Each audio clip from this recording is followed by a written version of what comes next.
बिस्मिल्लाहिर्रहमानिर्रहीम। मैं आपका भाई अकमल अब्बास आपकी खिदमत में हाज़र। मेरी तरफ़ से मेरे तमाम देखने और सुनने वाले बहन और भाइयों को अस्सलामु अलैकुम वरहमतुल्लाहि वबरकातुहू। वीडियो स्क्रीन पे चल रही होगी। ये कोई कच्चे का एरिया नहीं है, ना ही इधर कोई वडेरों का राज है। ये वकूआ है जी पंजाब के डिस्ट्रिक्ट ननकाना साहब की तहसील सांगलाइल का, जिधर दिन दिहाड़े दिन की रोशनी में लोगों की आवाम की आँखों के सामने लोग मुसल्लह अफराद हाथों में कलाशनें लेकर, हाथों में राइफ़लें लेकर, डंडे लेकर, मोबाइल के कैमरे ऑन करके वीडियोस बनाते हुए जा रहे हैं और एक नौजवान को उसके घर से निकाल कर बदतरीन तशद्दुद का निशाना बनाया गया। अब सवाल इधर ये पैदा होता है कि इस तरह के मामलात वाक़यात पाकिस्तान में मामूल का काम है। ये क्यों बढ़ते जा रहे हैं और इस तरह क्यों हो रहा है?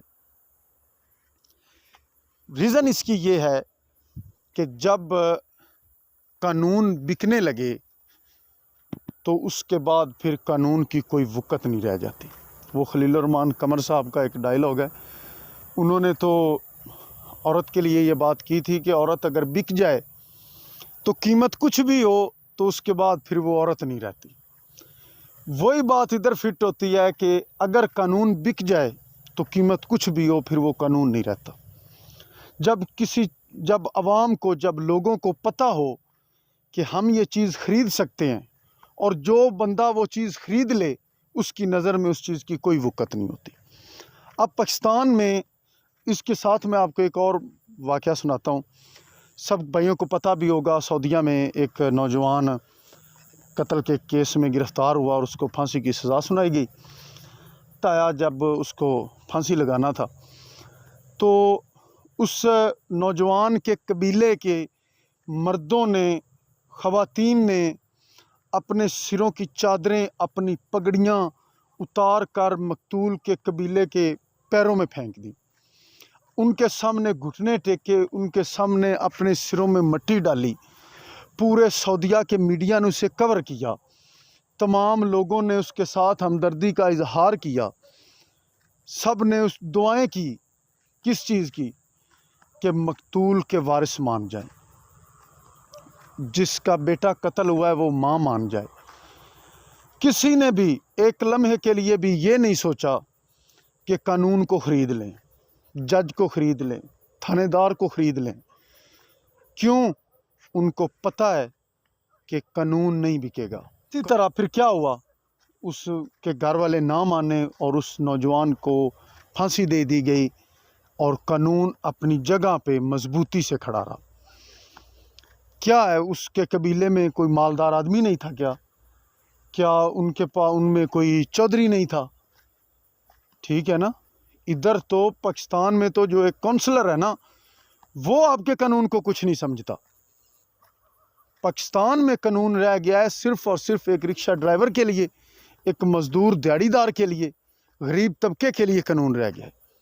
अमीर के लिए तो ये कानून एक मजाक है। ठीक है। तो जब कानून ही अपनी वक़्त खो देगा, कानून अपनी कीमत के बदले बिकने लगेगा, तब्दील होने लगेगा, तो फिर इस तरह के मामलात जो हैं वो मामूल का काम बन जाएंगे, वो रोज़ होंगे। ठीक है। अभी क्या होगा? इधर किसी को कोई इंसाफ की उम्मीद है? मेरे ख्याल से तो हो सकता है उसे वो असल बंदे भी ना पकड़े जाएं। तफ्तीशी साहब को वो 2 बंदे दे देंगे, अपने मुलाजम दे देंगे जिनको नामजद करके जी जेल भेज दें। वो कह दे चलान हो गया जी, 2 बंदे जो असल मुजरम थे जी उनको गिरफ़्तार कर लिया, फ़लाँ हो गया। कोई 1-2 महीना लगेगा, वो बाहर आ जाएंगे बस। तो जब इस तरह होगा तो फिर कौन इधर क्या कानून से उम्मीद रखी जा सकेगी? जिसकी जेब में जितना पैसा है उसकी नज़र में कानून उतना कमज़ोर है। एक गरीब बंदे को ने अगर हेलमेट नहीं पहना हुआ, एक गरीब बंदे के पास अगर कोई एक कागज़ नहीं है मोटरसाइकिल का या रिक्शे का, उसके लिए 1700 कानून है इनके पास। लेकिन एक मालदार खातून या कोई मालदार आदमी बेशक पुलिस की वर्दी पहने, एक नौजवान पे, एक एहलकार पे गाड़ी चढ़ा दे, वो बाइज्जत बरी हो जाएगा। بلکہ ہوئے ہیں، کس کو بھول ہے ادھر؟ ابھی میں بات کروں گا تو تھوڑا سخت معاملہ ہو جائے گا۔ تو ان کا وہ کدھر گئے؟ اس کے پاس ایک کاغذ نہیں ہے، شناختی کارڈ کی کاپی نہیں ہے، یا گاڑی کی نہیں ہے، اس کو آپ 1700 قانون سمجھائیں گے ادھر؟ کیونکہ وہ آپ کی سن رہے ہیں نا، دوسرے کے سامنے تو آپ بکے ہوئے ہیں، اس کے سامنے آپ کیا، وہ تو آپ کا خریدار ہے، اس کے سامنے آپ کیسے بات کریں گے؟ ابھی ویڈیو آپ دیکھ رہے ہیں، رونا آتا ہے، یہ ادھر کوئی قانون رہ گیا ہے؟ اگر ان کو اس طرح سے، جس طرح انہوں نے کیا ہے، اس طرح سے ان کو چوک میں کھڑا کر کے اگر ان کو سزا نہیں دی جائے گی تو سبق کوئی نہیں سیکھے گا، ٹھیک ہے نا؟ تو کوشش کریں کہ اللہ پاک کرم کرے ہمارے ملک پر، ہماری قوم پر۔ جس ملک میں، جس ریاست میں انصاف نہیں نہ ہوگا، مت سوچیں کہ وہ ملک کبھی ترقی کرے گا۔ اس لیے انصاف کے ساتھ کھڑے ہوں۔ اللہ پاک سب بھائیوں کو ہدایت دے، اللہ پاک ہمارے افسران بالا کو، ہمارے جو عہدیدار ہیں، اللہ پاک ان سب کو ہدایت دے۔ اللہ پاک میرے ملک پاکستان کی خیر کرے۔ اپنے بھائی کو اجازت دیجیے، اللہ حافظ۔